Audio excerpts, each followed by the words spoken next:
Welcome to Telugu classes by Purnima. ఈరోజు వీడియోలో AP TET మరియు డిఎస్సిలో వచ్చే కంటెంట్ అండ్ మెథడ్స్, తెలుగు కవులు, రచనలు, బిరుదులు గురించి తెలుసుకుందాం. ముందుగా కవుల బిరుదులు, ప్రశ్నలు.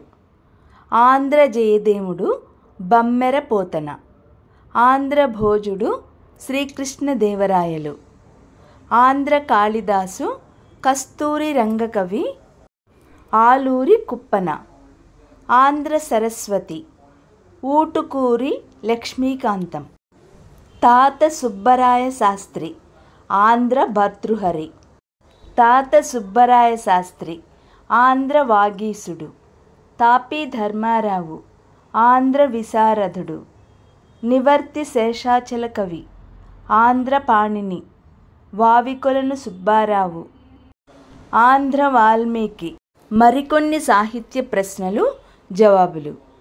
1వ ప్రశ్న, శాసనాల్లో వారం పేరు చెప్పడం మొదట ఏ శాసనంలో కనిపిస్తుంది?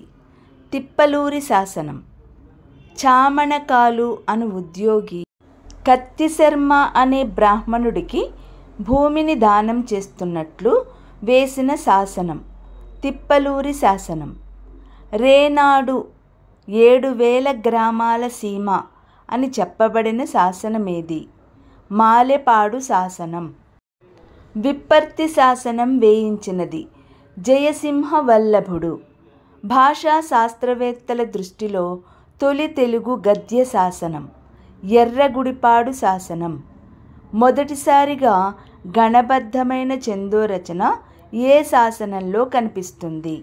అద్దంకి శాసనం. పండరంగడు వేయించిన శాసన పద్యాలను పండరంగడే రచించాడని అభిప్రాయపడినది ఎవరు? నిడదవోలు వెంకటరావు. పండరంగని అద్దంకి శాసన పరిష్కర్త ఎవరు? కొమర్రాజు లక్ష్మణరావు.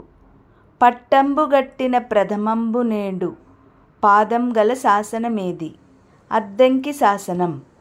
పండరంగని అద్దంకి శాసనంలోని పద్యం ఏది? తరువోజా. సంస్కృత శాసనాల్లో మొట్టమొదటి శాసనమేది? గిర్నార్ శాసనం. భాగవత్ శ్రీ పర్వతస్వామి పాదానుధ్యాతస్య అని చెప్పుకున్నవారు విష్ణుకుండినులు.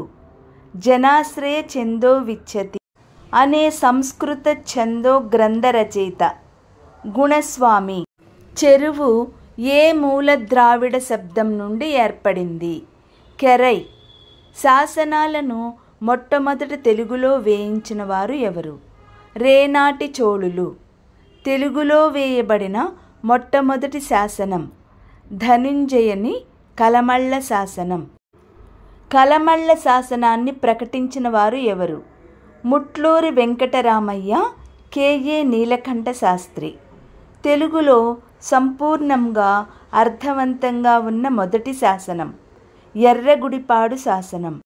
ఎరికల్ ముత్తు రాజుల్లకున్ని కాళ్ళు నివబు కాను ఇచ్చిన పన్నస అన్న వాక్యం గల శాసనమేది? ఎర్రగుడిపాడు శాసనం. సంఖ్యావాచకం కనిపిస్తున్న తొలి తెలుగు శాసనం ఎర్రగుడిపాడు శాసనం. ఈ వీడియో నచ్చినట్టయితే లైక్ చేయండి, షేర్ చేయండి. మరిన్ని ముఖ్యమైన వీడియోల కోసం సబ్స్క్రైబ్ చేసుకోండి.